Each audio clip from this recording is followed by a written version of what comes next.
Possibilities, the show where we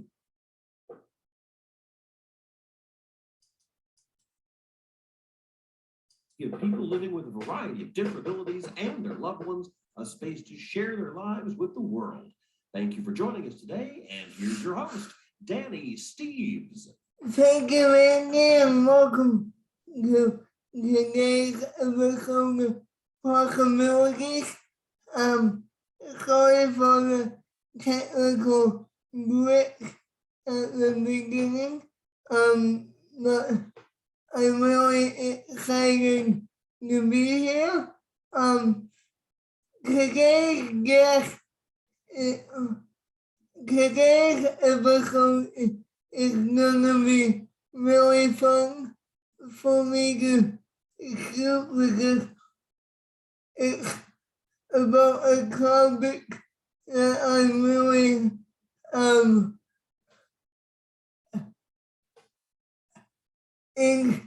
interested in. For those of you who have been following the show for a while, you'll notice that Possibilities has a bit of a theme going with someone who is involved with disability, and then someone who has a loved one with a disability, and someone who has a disability, and we really focus on disability in the media on the show as well. Today we're gonna focus on that last one. The name I guess is Shayla Brown. Now, Shayla is a really up and coming young lady in the acting realm. She's really made a name for herself in the acting community, and as in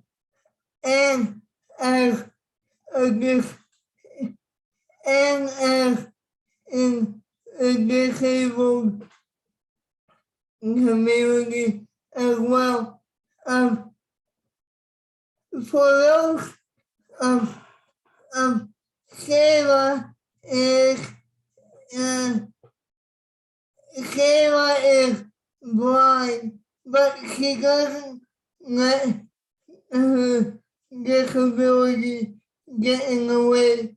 She's already 18 years old, I believe, and just listen to some of the names that she worked with. She worked with Jason Momoa, McDormand, Claire Foy of the Crown fame, and many more. So I'm really anxious to hear more about her story and the obstacles she faces in being a blind person but not letting it pursue, not letting it stop her from pursuing her love of acting in film and theater and on television. So we are gonna dive into all of that and more on the show today. And we are also starting a brand new feature on the show today. I'm actually gonna let Shayla ask me a question because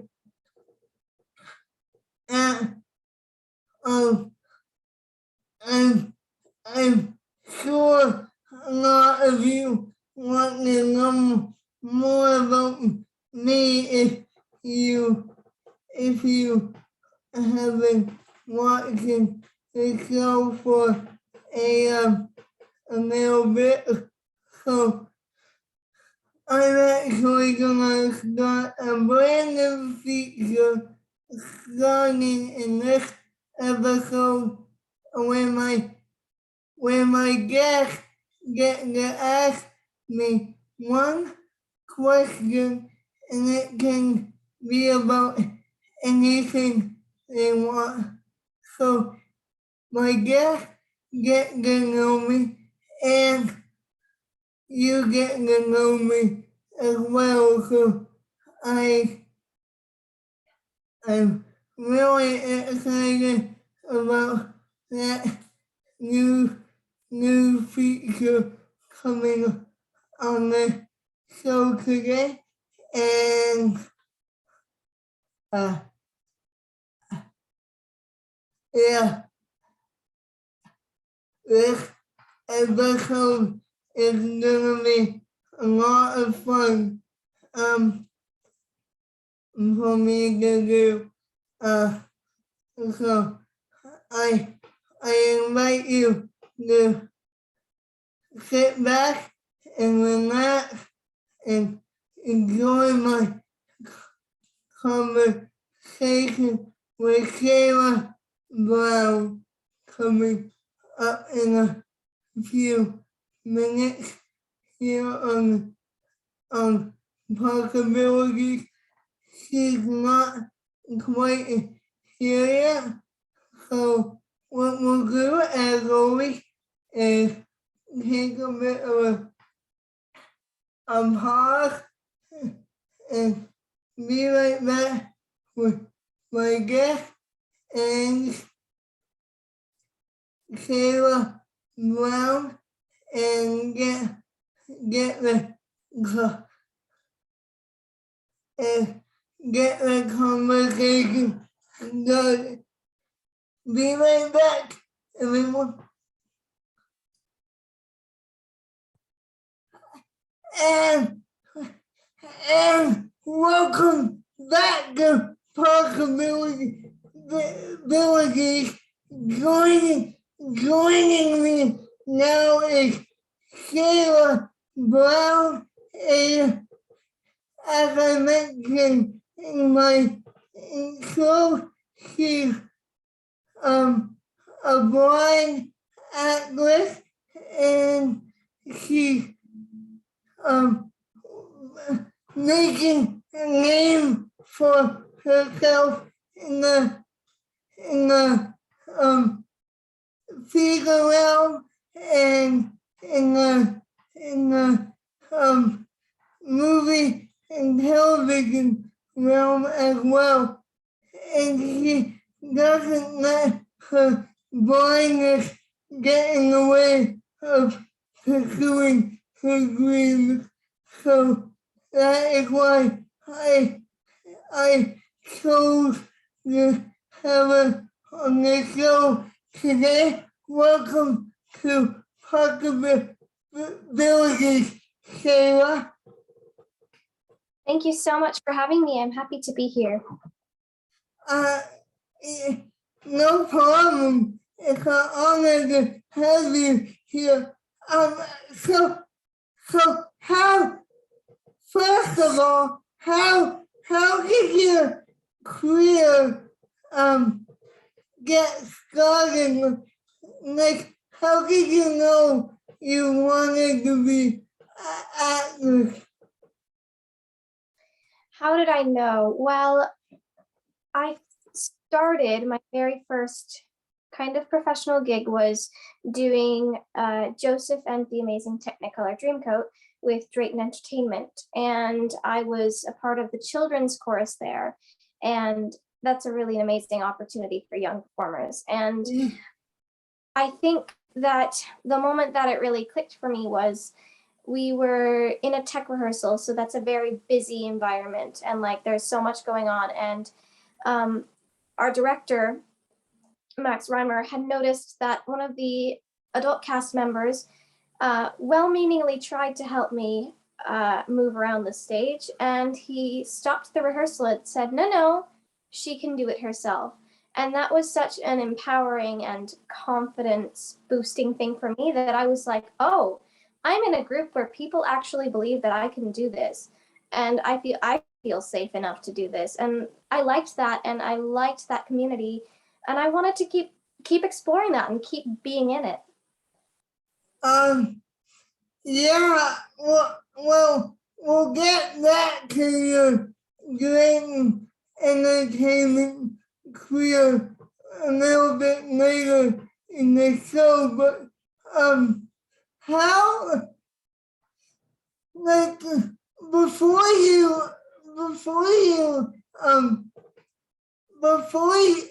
growing up, did you always know that you wanted to be an actress, or was it not until that theater class that you got the acting bug, so to speak? I think I didn't really know what I wanted to be when I was growing up until I was doing acting, until we have a local theater camp called Coronia Players, and that was my very first encounter with theaters. I was 8 years old. I played a sheep in The Boy Who Cried Wolf, and from that day, it just made sense because I didn't feel like I fit into anything else better than I fit into acting. Really? Yeah. So, what,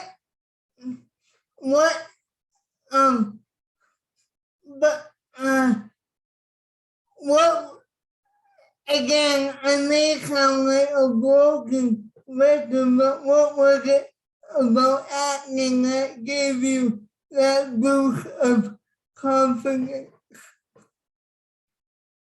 I think it's the fact that with acting, you have to be so vulnerable and open to sharing, but also, you're exploring completely different people and different characters, but you're also bringing that vulnerable, most important part of yourself into it. And I think that's really beautiful, is bringing in my disability into the characters I inhabit and letting the audience see a new side of that character that they never would have seen if I wasn't playing the character. Yeah, you bring a really good point, because and that is one of the things I admire about you, is that you don't let your disability get in the way. So could you tell me more about some of the barriers that you had to pursue in order to get as far as you are today? Because I'm sure there were many obstacles in your way. Yes, there were some obstacles. But a lot of it came from things that I had created in my head.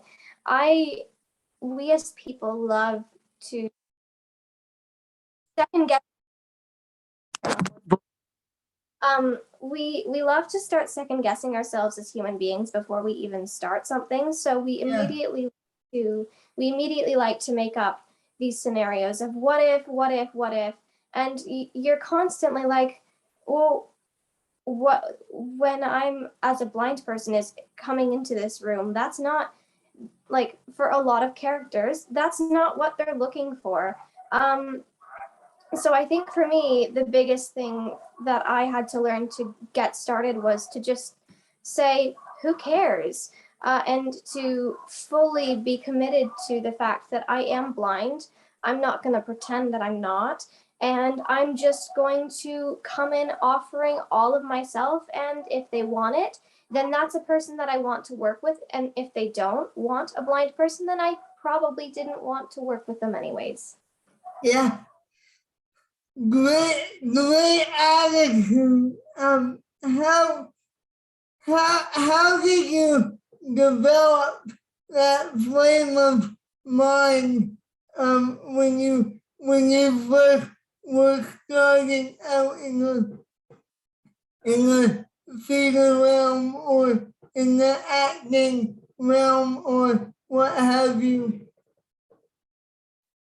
I think that it's a thing that we're constantly developing. Like, you can't just one day be like, oh, I'm confident now, I'm good.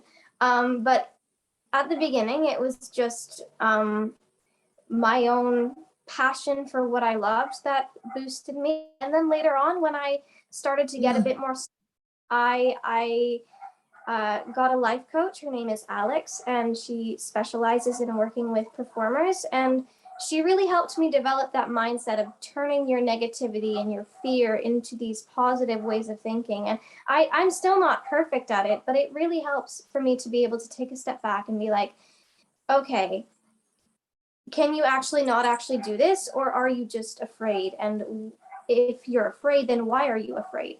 And what can we do to make that better? And are you overthinking this? And just all these tools to reprogram my mind into thinking in a way that is helpful and a way that is healthy, because we as human beings, again, are so easily thinking of the negative thoughts first before we think of the positive. Yeah, absolutely. So what was, I'll ask you this again later, but what would be a message to someone in that mindset that says that you can't do something because of your disability? I've definitely experienced people other than myself saying that. And it can be a really hard thing for you to hear. And, you know, especially if it's someone that you trust. And the reality is you have to understand that it's out of fear for you, but you also can either accept that and wallow in self-pity and be like, well, they said I couldn't, so I'm not going to do it. Or you can channel that and turn it into fuel and be like, oh, well, then I'm just going to spend the rest of my life trying to prove you wrong and show you that I can actually do this. And if you're spiteful like me, you'll do that. And that actually really helps you. Great idea. Like, okay, I'm curious. Like when you're up against when you're up for a role that doesn't necessarily require a blind actress, but you want to go for it. How do you approach that role, and how, like, what is your audition like when you are going into audition that doesn't really uh, call for a blind actor, if you don't mind me asking? That's a great question, and only one that I experienced for my first feature film was when I auditioned. I was auditioning for a character that wasn't necessarily blind. And so I had two options. I could either play the character as sighted, or I could do the empathetic thing and bring my blindness into her and try and, work with the tools that I have been gifted with. And that seemed like the right thing to do because that's, I'm not going to pretend to be someone I'm not in that weird way where it's like, yeah, you're an actor and that's literally what you do. But I'm not going to devalue this one part of myself that is not a curse, it is a gift. And we can, when you bring that into characters who haven't been written as blind, it helps you, it brings a new side of the character into the story that you wouldn't have gotten if you were sighted. And if the director is open, then they will explore that with you. And those are the people you want to work with, is those people who are like, okay, so that wasn't what I was expecting. I wasn't expecting to work with a blind person, but now that she's here, I like her, let's work with her. And those are the people that I want to work with. Yeah, and we'll get back to that in a moment. But if you bring up you brought up something I'm curious about when you were talking just now, and I want to expand on it because I'm curious about it, and I'm sure my audience is too. You mentioned that you could either play a role as sighted, or you could play a role as a person who's blind. So, if you don't mind me asking, how do you play a role as a sighted person, but you're really not, you know what I'm getting at? Yes, I know what you're getting at. The reality is that I did do that in the beginning, when we were doing music festivals and we'd be doing like these musical theater pieces.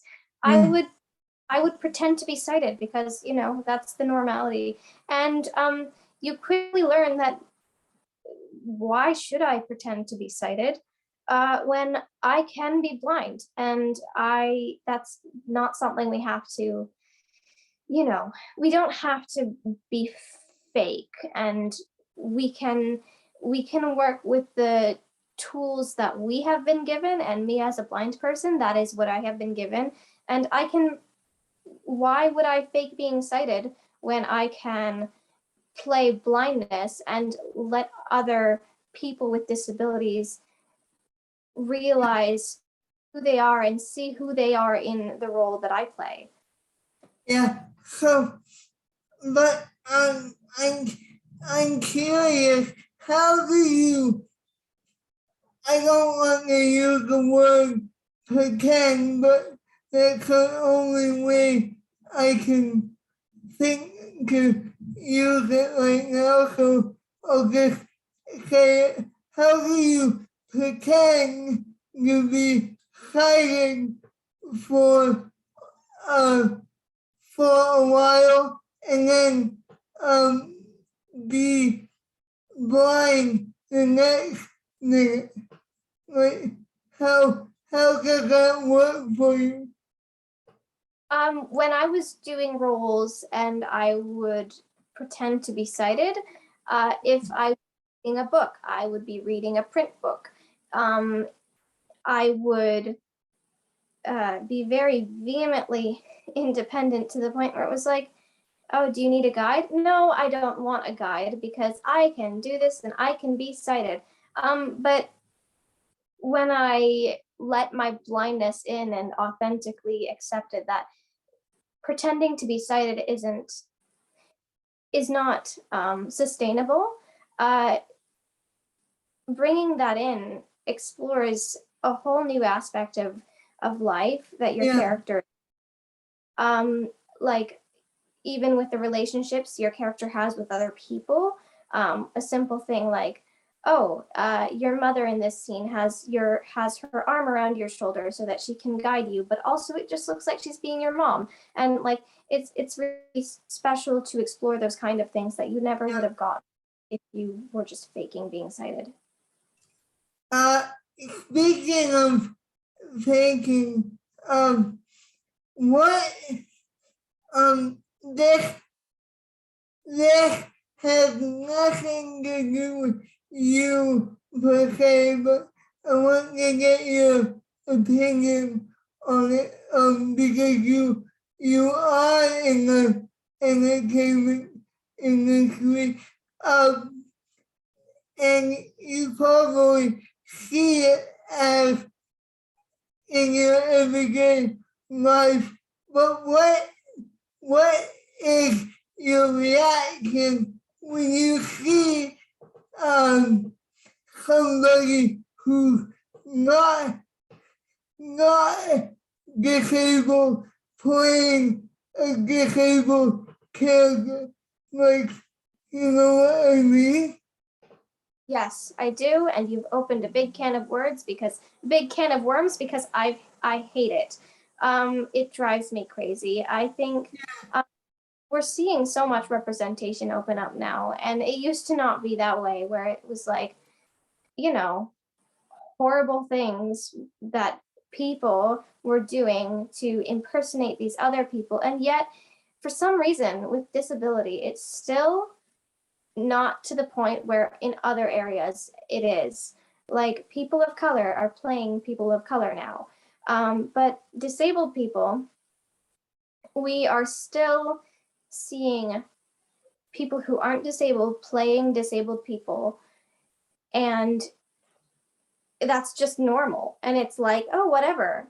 Like, why is that a thing? I don't understand why it's so normalized where no one really bats an eyebrow about it, and I do. I think it's a mockery of all the disabled actors out there who can bring their own authentic voice to a story, and I think we don't try hard enough. Yeah. We don't try hard enough to find them.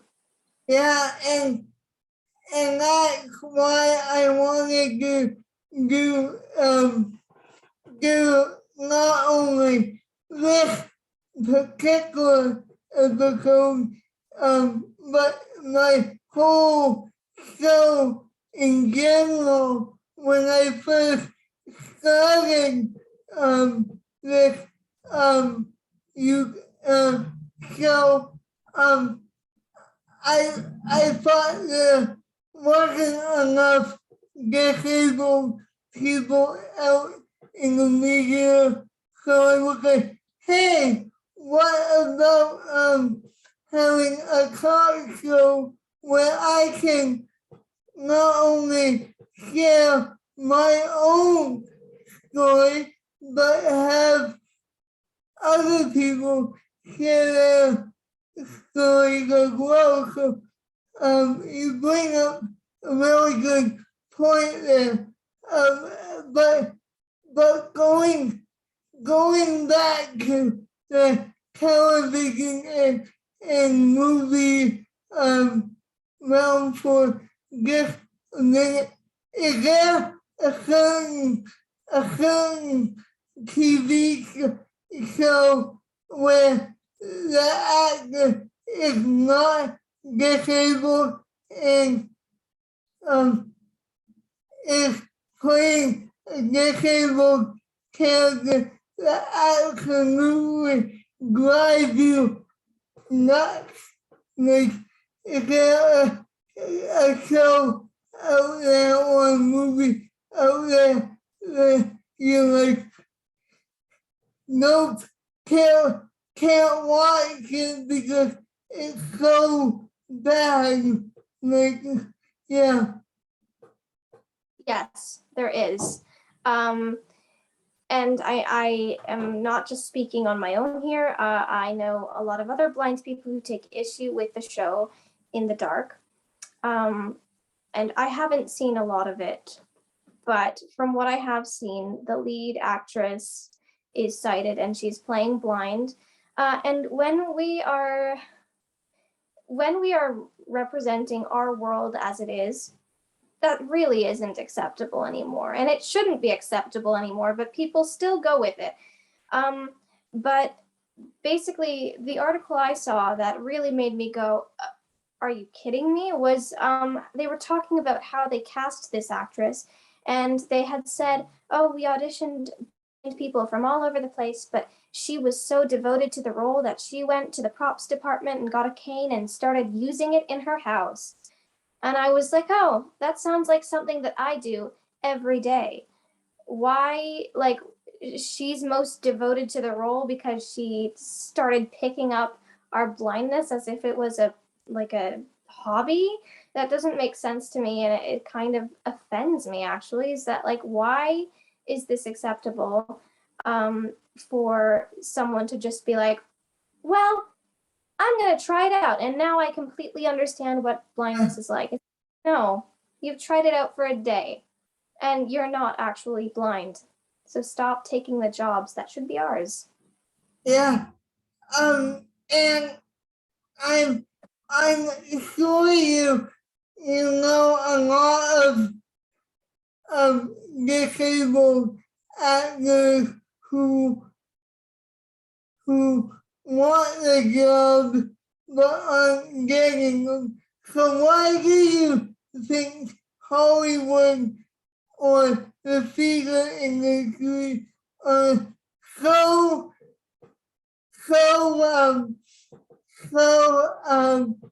stuck on getting quote unquote able-bodied people or non-disabled people to play a role when they very well could hire actors such as yourself to play that role and do a much better job at it. I think that there are, I think one of them is that disabled actors aren't being spotlighted enough and aren't being, I think we need more of us to blow up and become famous, because then people will know about us and be like, oh, I want to watch that show. But also, again, when it's a well-known actor who isn't disabled, people are going to watch the show for that actor. And so I don't think that enough of us are being highlighted to the point where it's like, oh yeah, I know who that person is, and therefore people casting is a lot more hesitant to cast us because it's like, well, no one knows who they are. It's like, well, that's the step forward, is you need to hire us so that we can show you who we are. Yeah, I hear what you're saying. So, how do you think the best step forward is to change people's minds about that in your opinion? I think that casting needs to be a little bit more strict on their breakdowns when it's like, we're looking for someone who's blind / visually impaired / low vision / also people submit anyways. Like, people will see these casting notices and be like, well, I'll submit anyways, even if they aren't blind. And I think we need to be a little bit more specific about, what we're looking for. And maybe also put a notice on the casting brief that says, if you're not disabled, please do not try and submit yourself for this because we will not be looking at it. Yeah. I think we need to stop looking at them altogether for characters who are explicitly written as disabled. Is that what you would do if you were a casting agent? Yes, it is what I would do. I would at least state that I am only looking for disabled actors. So why is it, and this is my last question before we move on to more about you, because I want to hear more about you specifically, but why is it that the casting directors are so interested in telling stories about disabled actors, no, about disabled individuals, but they don't want to hire people with that certain disability, blindness, or what have you, to play those roles? I think it's because, when you read a script, it's like you're just hearing about it. And when you're actually disabled, it's like they're confronted with the reality of, oh, this is actually a real thing. And I don't think that Hollywood wants to face that. They like to paint our stories as these glorified, often it's like, we are the characters that support the non-disabled characters. We are the one who, the encouraging side character who gives the sighted character the boost to realize their full potential, what have you. And when they see a disabled person playing that, it's like you understand how wrong that is, where it's like they're just here to elevate the story of a person who isn't disabled. But when it's someone who isn't disabled, it's like, oh, well, that's fine because it's not real to them. Yeah. And God bless the actor who does those roles, but because they do a great job, some of them, but it's not really authentic, is it? No, I don't think it's very effective, but I also feel like a lot of disabled characters are written for teenagers and young people, and I don't think those young people really understand what they're getting into and how, offensive it might be. Yeah. And so I understand from their perspective that maybe they didn't really have, as a young actor, that maybe they didn't really have much of a choice in the matter at all. Great point. So going back to your story, was there ever a time in your career where you were like where the casting director was like, no, we're not gonna hire you because of your blindness? And can you share that with us? Honestly, that hasn't happened to me much in the professional world, but No. honestly, it's not. It's usually because you don't hear if you don't get it. You just hear silence, radio silence. But in community theater, when I was just starting out, I auditioned for a show, and the praise was very high. They really liked what I did. Later on, I found out that the reason why I didn't get it was because I'm blind. And rather than wanting to work with that, they chose the easier option. And would you mind telling me what that easier option was? I know, but I just want to hear it in your words. It's someone who's sighted because, people aren't used to working with disabled people, especially like in community theater where they're used to just like producing these shows every year. Like they're not expecting this in their eyes, what is a burden on their shoulders. And we are not burdens, and you can learn to work with us and just ask us questions.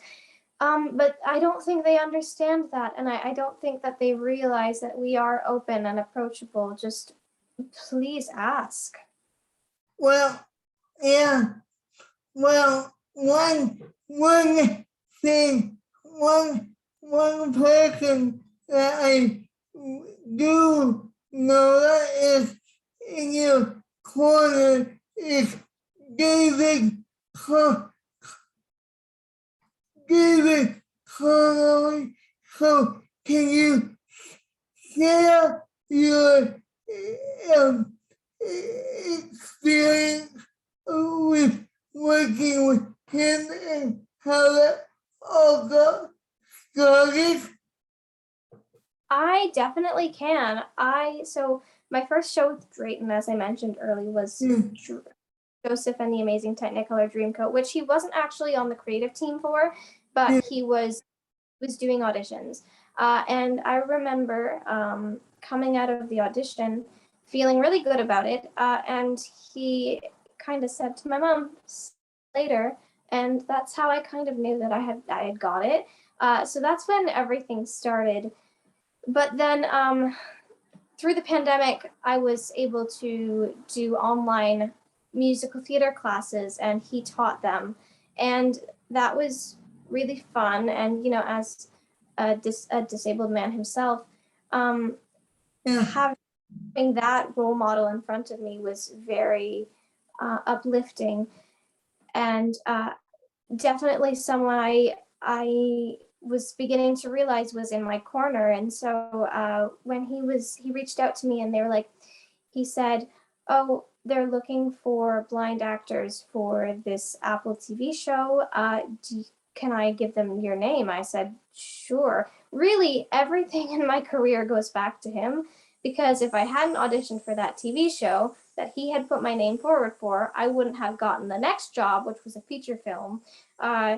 And I wouldn't have my agent either, because he connected me with her. So I owe a lot to this man, and he's very important in my life. I'm very grateful that he's a part of it. If he's watching this right now, which I know he does from time to time, what would your message be to him? My message to David would be, you showed me that I deserved to be up on that stage, and I deserved to be on screen just as much as anyone else, because you had been there first. You were the first double amputee to be on Broadway. And that's crazy, and like something that me, especially as a young teen coming into the industry, like 13-year-old Shayla, was like, oh my God, there are people like me who are doing this. And so having him as a constant fixture in my life, that was important for me to have someone I could look up to, because you can feel very alone in this industry sometimes, and Yeah. especially when you're disabled. It's hard for you to find people Yeah. at work. And Yeah. he was the Yeah, absolutely. Great message. Um, so I'm curious, how you, my friend, have worked with some pretty amazing people, such as um, Jason Momoa, uh, Francis McDormand, Claire Foy, and um, so I guess we'll start there. How did you get the role with Jason Momoa?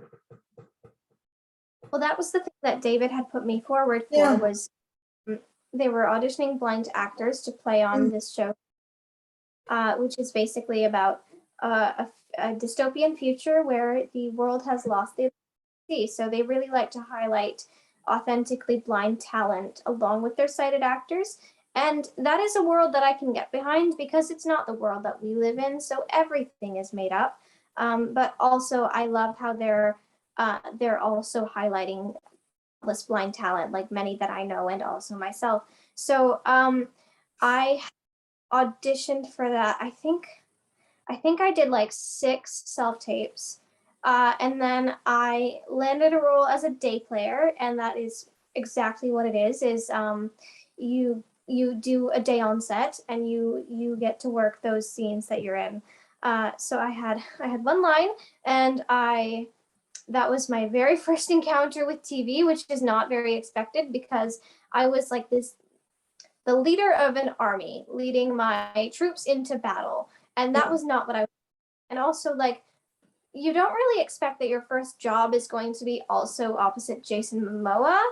So that was crazy to me. But everything happens for a reason. Yeah. Okay. What next is Francis McDormand. How was that playing opposite her? Well, I can't see too much because it's not out yet. But let's just say I got to work really closely with her. I got to work with everyone in the main cast, which was incredible because it's like a hugely stacked main cast, and especially for me, like out of everyone, I was obsessed with Claire Foy.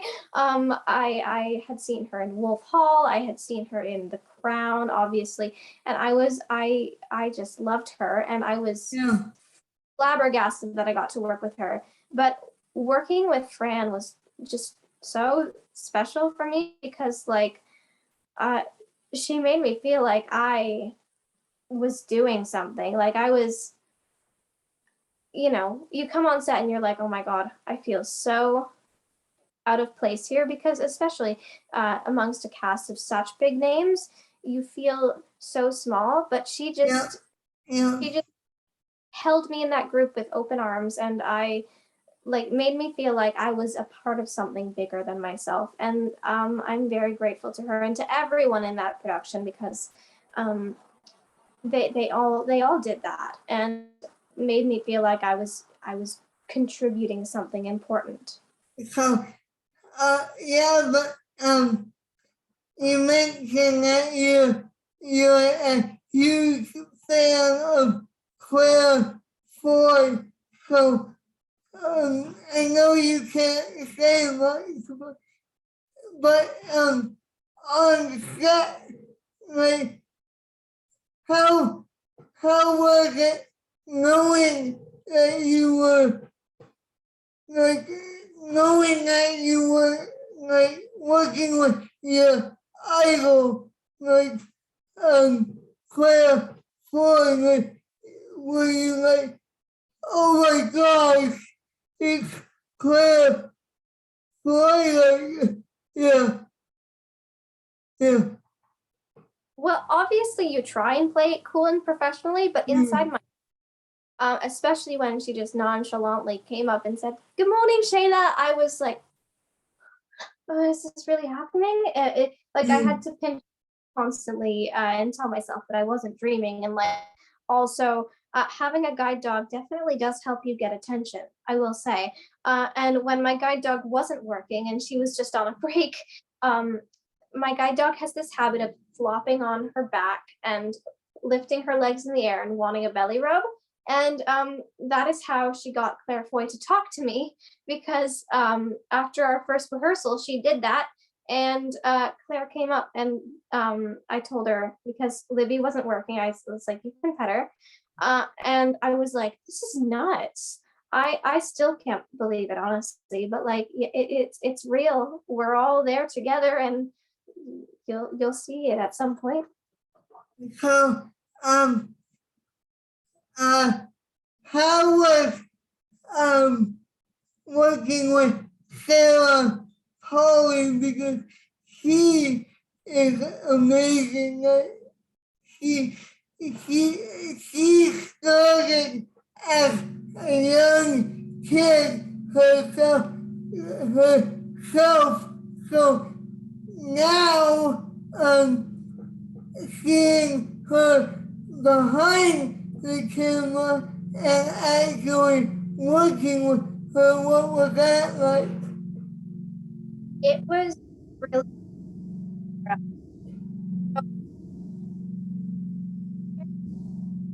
Oh, you're cutting out. oh, am I? Yeah, Am I back? yeah, Okay. It was brilliant working with Sarah because she has an empathy that a lot of people don't have, just because of where she comes from as a former child actress who maybe didn't have the best experiences in her childhood on set. Uh, yeah, so so she has that empathy and compassion for her younger actors, that, you know, she made it clear that you have the space to say stop, and we will stop, and we will take the time to make sure that you're still okay. And particularly with me, she has been very she talks about me as an actor, and not as a blind person, but as an actor first. And that is really special to me, because I'm I'm used to being known as the blind actor, but she's like, "No, she's an actor and she was brilliant in my film." And it's like, well, that's crazy, because, you know, it's your work that's being highlighted first, and not just the yeah, thing that happened to be born with. yeah, yeah, absolutely. I, I, I grew up watching Sarah on local Aaron Lee, so I was like, when I read that you got to work with her, I was like, holy crap! She got to work with Sarah Polly. That is huge. Like, do you ever, when you have those moments of working with these huge stars as Sarah Polly, Jason Momoa, and Fran and Claire Foy, do you ever pinch yourself? Like, do you ever say, am I dreaming? Yes, I was constantly pinching myself and being like, am I dreaming? But there were moments that were so grounded in reality and in my memory that it's like, no, you weren't dreaming. That was real. and it's immortalized in a film where you see us working closely with these people, and it's like, yeah, it was all real. And I have so many memories that are like so special to me that I know that we all did something so important, and a story that was so important to. Yep, absolutely. So when is that film scheduled to be out? Like, when can we expect it out? Well, films like this typically do the fall festival cycle. Yeah. So it'll be going to festivals, but then do a big theater release this December. Oh, yeah. That, that is great. And what's it called again? The film is called Women Talking, and it's based off of a novel by Miriam Taves, who is an incredible Canadian author. And it is about a group of Mennonite women in their colony who have experienced sexual violence and must now decide what they are going to do and how they are going to move forward with this knowledge. Yeah. So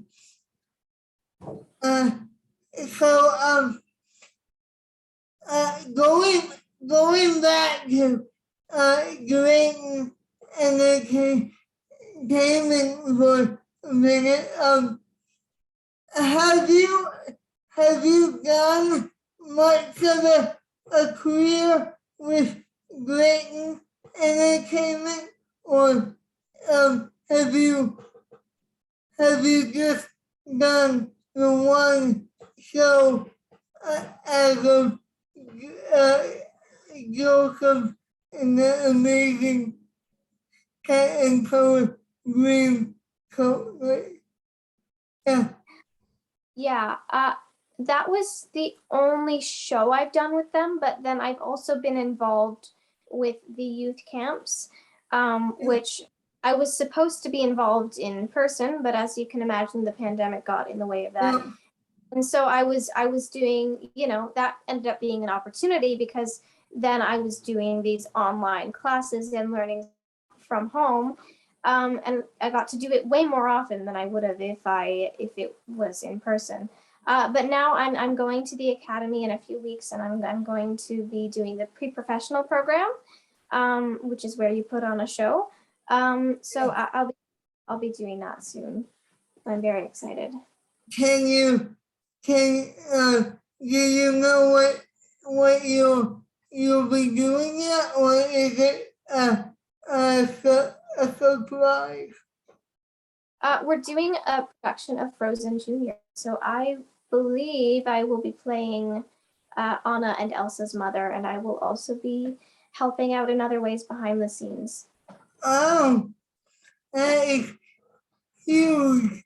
And I imagine David Connolly will be at the helm of that. Yes, he will, and I'm very excited because I've never worked with him in that capacity. So I'm excited to finally get to do that. Yeah. What?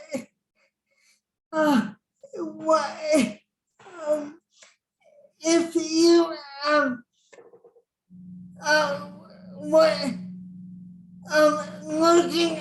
Looking ahead into the future, is there any actors from movies or television or anything like that?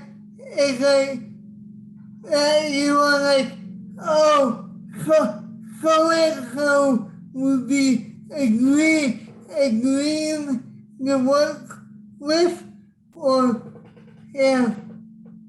Yes, absolutely. I think an actress that I would really love to work with is Sadie Sink, who everyone mostly knows her as Max in Stranger Things, but she's also a theater kid as well, so she's done Broadway. She was in Annie. But I think she's brilliant, and I've always joked that I'm gonna write a movie just so that I could work with her, just so I can cast her in it and work with her, because I think that she's so good, and like, you know, as young actors, it's really inspiring to see someone else who's a young actor Yeah. who just everything, and I think she's great, and I would love to work with Sadie Sink. Yeah. Yeah. I never gotten English Stranger Things, so I can't really comment on that, but I imagine that would be a huge uh, opportunity. Now, your comment just now made me think of another question. If you were to write a movie, what would your movie be about? I know that's the problem, is that working with Sarah, she has recently started encouraging me to write for the screen, and it's like I want to, but also I have so many ideas in my head, but have no idea how to execute them at all. Like I have like beginning ideas, but then where do you go from there? So it's very much in the infant stage of like, maybe I could do this, but also I have no idea what I'm doing. But it's great that I have someone like Sarah, because she can give me tips, and you know, it's mutually beneficial, because for women talking, I'm able to be the advocate for accessibility, being like, hey, can we make sure we have audio description? And I think that every film should have someone who's speaking up for that and making sure that it happens. And I'm happy to do that where I can, if I can. Yeah, like uh, other than the scale, is there a certain Hollywood director that you would like to work with, or yeah? Oh, I mean, I would just love to work with Sarah again, and also just like female directors in general. I think it's it's you know, we're slowly making their way into the limelight, and I just want to work with more of them, and I just would love to work with women, and help tell the stories that we have not been allowed to voice. I think that's really special. So yeah, working with more people whose voices haven't been heard before. Yeah, absolutely. Yeah, and you bring up a really good point. Also, we need to make sure that people with disabilities, if they are making movies about people with disabilities, we need to make sure that they have a consultant on set that they are making a movie about, whether that be blindness or what have you. We need to make sure that they have a consultant, not just actors on set, but a consultant that they need to go to in order to get it right. So how would you suggest we do that in the future? Well, I already see it slowly but surely happening. When I did Apple TV C, there was a blindness consultant on set all the time who also was a producer. So that helps, is having a consultant who can speak up for what is good and what is right. But also, I think for any minority, and especially us, what I am beginning to realize is that we also need to start inhabiting every other aspect. We need to start writing our stories and telling them, and trying to get them on a larger scale. So maybe that means that I need to start creating things that are my own, and what are authentically me, and hopefully authentic blindness representation as well. Is because if you don't see yourself represented, you have to create it. And I think that's something that we are going to start see happening. If they aren't going to make space for us, then we're going to make the space for ourselves and push ourselves in. Great message. Okay, one of my final questions. What would you say to those people who are disabled, blindness, what have you? What would you say to them that if they want to get into the acting game? I would say that for every actor, you're going to get a million no's. People are going to say no to you a lot, and you're going to get that one yes that is a good thing. And for disabled actors right now, that is twice as true. You're going to audition for so much that you don't get. And sometimes that really hurts, and your rejection is a real thing. But please know that when that one yes comes, it is from the right person who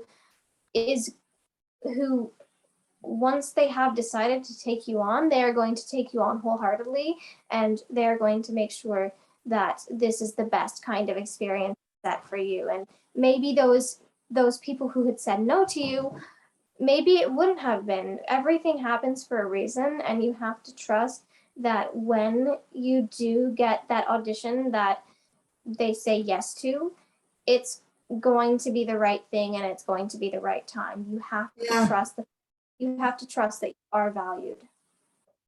Yeah, great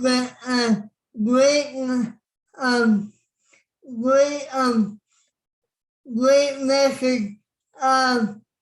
Okay, it's time for the new feature.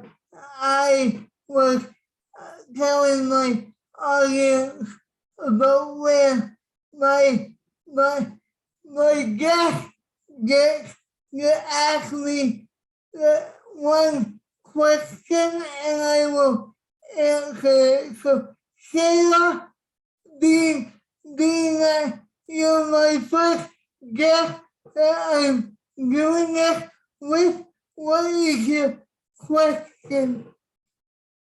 My question to you is, have you ever seen yourself authentically represented, whether that be on stage or on screen? And if so, what was it? And if not, what would you like to see in the entertainment? Yeah, absolutely. And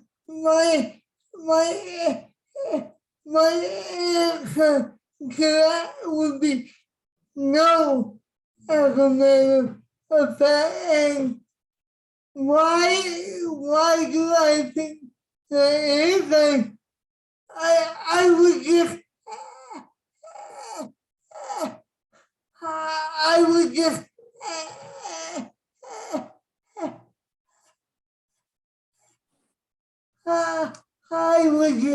echo what you said earlier, Shayla, was that people are afraid to, like, people are afraid to hire someone with a disability such as mine because people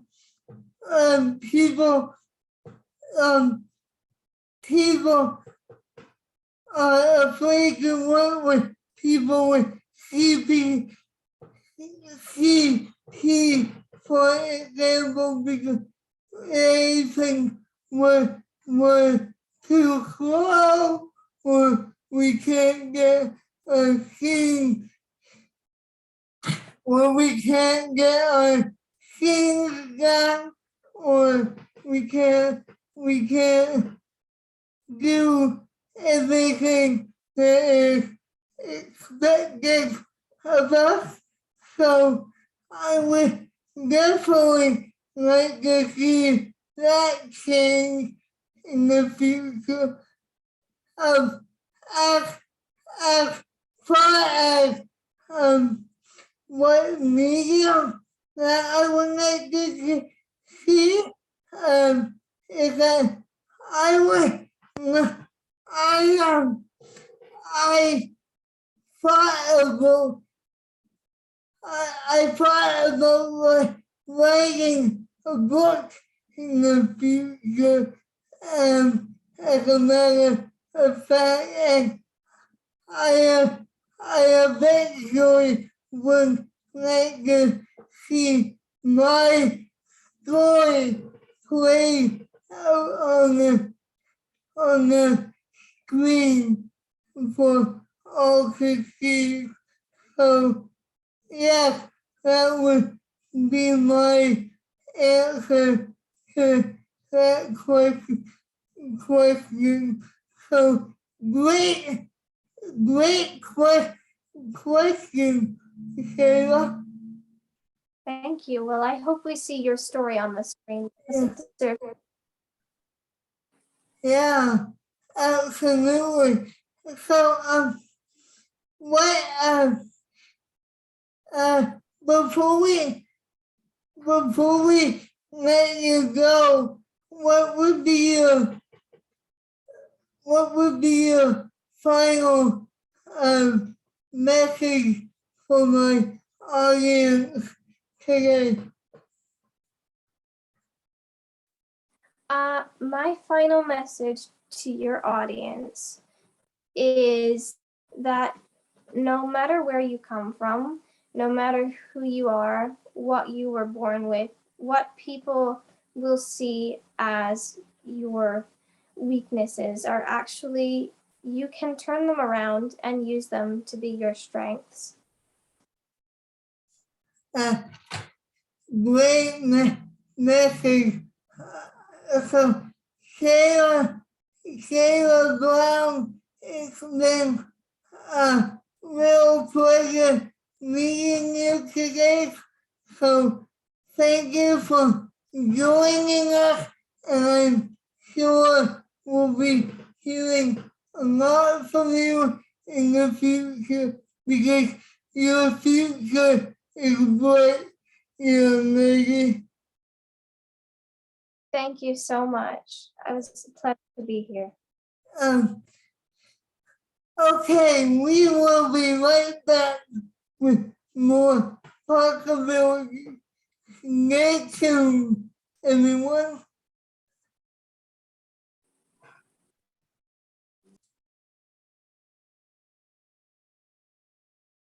And welcome back to possibilities. Wow, wasn't that a great conversation with Shayla Brown? And she's an amazing actress, and I know that we haven't seen enough of her. So please keep an eye open for her in the future, because I know she'll go places, and I can't wait to see what she does in the future. So keep an eye open for her. I hope you enjoy this episode of Possibilities. If you'd like to get in touch with me at the show, my email address is possibilitiesshow@gmail.com.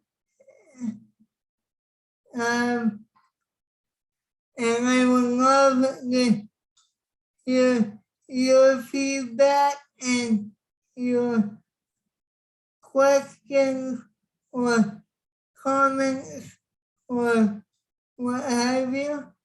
And until next time, keep the gift out of disability, and I'll see you next time for more. Bye for now, everyone.